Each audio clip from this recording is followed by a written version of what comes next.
बादशाह अकबर और मूर्खता का डंडा। ये कहानी शायद पहले सुनी हो। ये भारत की उन क्लासिक कहानियों में से एक है जो चतुराई, ताकत और हाँ, बीरबल नाम के कमाल के बुद्धिमान दरबारी के बारे में है। तो चलिए इस किस्से में उतरते हैं जो ये साबित करता है कि भाई सबसे तेज दिमाग से बड़ा कोई हथियार नहीं होता।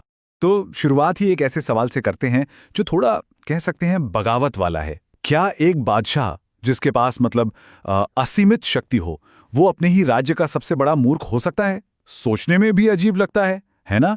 लेकिन यही खतरनाक सा सवाल इस पूरी कहानी के दिल में है। तो कहानी शुरू होती है मुगल बादशाह अकबर के आलीशान दरबार से।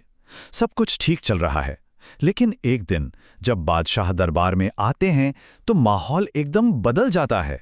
उनके चेहरे पर वो रोज वाली रौनक नहीं है, बल्कि एक ऐसी खामोशी, एक ऐसी गंभीरता है कि पूरा दरबार साफ पता चल रहा था कि भाई कुछ तो गड़बड़ है।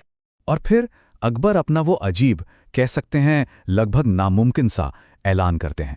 वो कहते हैं, आज मैं पूरे हिंदुस्तान का सबसे बड़ा मूर्ख ढूंढना चाहता हूं।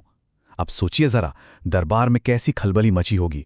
सारे दरबारी एक दूसरे को देख रहे होंगे, कानाफूसी कर रहे होंगे। क्या बादशाह का दिमाग चल गया है?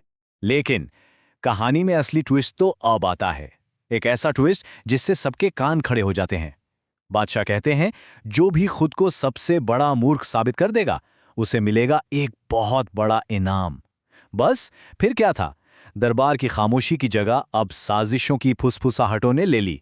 मतलब भला कोई अपनी बेवकूफी साबित करके खजाना कैसे जीत सकता है? और बस इनाम का नाम सुनते ही अपनी ही मूर्खता साबित करने की एक होड़ सी लग जाती है। एक के बाद एक दरबारी सामने आने लगते हैं। हर कोई अपनी बेवकूफ़ी की ऐसी ऐसी कहानियां सुना रहा है कि बस दूसरे को किसी तरह पछाड़ दे। तो पहला दावेदार सामने आता है, ऐलान करता है, हुजूर, मैं इतना बड़ा मूर्ख हूं कि मैंने अपनी ही पगड़ी चूल्हे पर रख दी। लेकिन अकबर पर इसका कोई असर नहीं होता। वो सीधे कहते हैं, ना, ये मूर्खता नहीं है, ये तो बस लापरवाही है। अगला। इसके बाद एक और साहब अपनी किस्मत आजमाने आते हैं। बड़े गर्व से कहते हैं, मैं इतना मूर्ख हूं कि मैं घोड़े पर काठी के पीछे बैठ गया। अब ये सुनकर तो पूरा दरबार ठहाके लगाने लगता है। लेकिन बादशाह फिर से ना खुश, वो उसे भी खारिज कर देते हैं। साफ था वो किसी असली मूर्खता की तलाश में थे। और तभी जब सब नाकाम हो रहे थे, सबकी नजरें टिक जाती हैं बादशाह के सबसे बुद्धिमान सलाहकार बीरबल पर। बीरबल आगे आते हैं, लेकिन उनके पास कोई बेवकूफी की कहानी नहीं है। उनके हाथ में है बस एक मामूली सी लकड़ी की छड़ी। और किसी को अंदाजा नहीं था कि ये ही छड़ी इस पूरे खेल का रुख पलटने वाली थी। बीरबल अपना कमाल का हल पेश करते हैं। वो इसे नाम देते हैं मूर्खता का डंडा। वो बादशाह से कहते हैं, जहां पना ये डंडा आप उसे दीजिए जिससे आप सबसे बड़ा मूर्ख समझते हैं।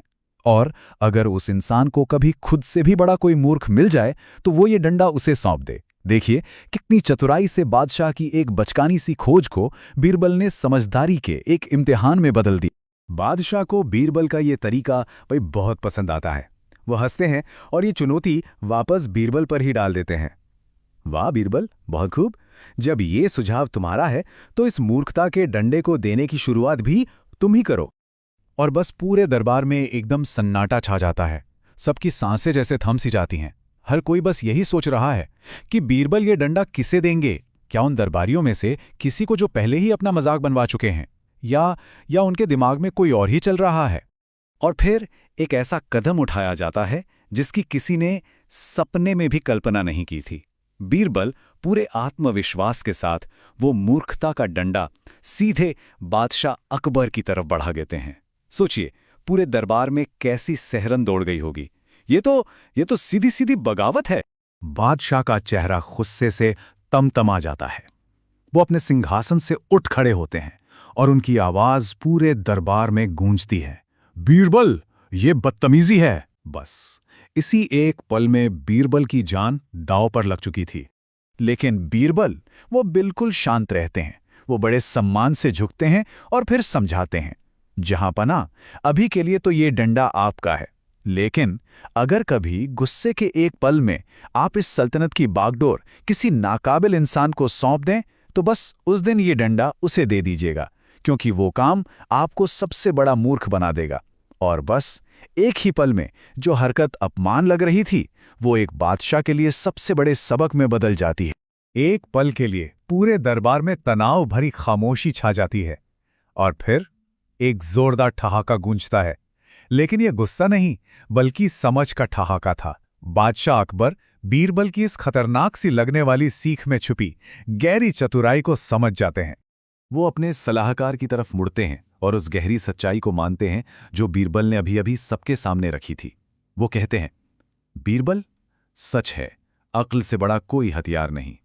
और ये शायद सबसे बड़ी तारीफ थी, ये मानना कि समझदारी शाही ताकत से भी कहीं ऊपर है। तो इस मजेदार कहानी से क्या बात निकल कर आती है? पहली तो ये कि सबसे गहरी समझदारी कभी-कभी मजाक के पर्दे के पीछे छिपी होती है, और दूसरी, जो शायद सबसे जरूरी है, कि एक तेज दिमाग और सच बोलने की हिम्मत सबसे बड़ी ताकत को भी सही राह दिखा सकती है। और आखिर में ये कहानी हमें एक सदियों पुराने सवाल के साथ छोड़ जाती है कि असली ताकत क्या है? क्या वो एक राजा के सर पे रखा ताज है और वो हुकूमत जो वो चलाता है, या फिर वो एक बुद्धिमान इंसान के दिमाग में बसा ज्ञान है जो उस राजा तक की सोच को बदल सकता है? ये सवाल वाकई सोचने पर मजबूर करता है।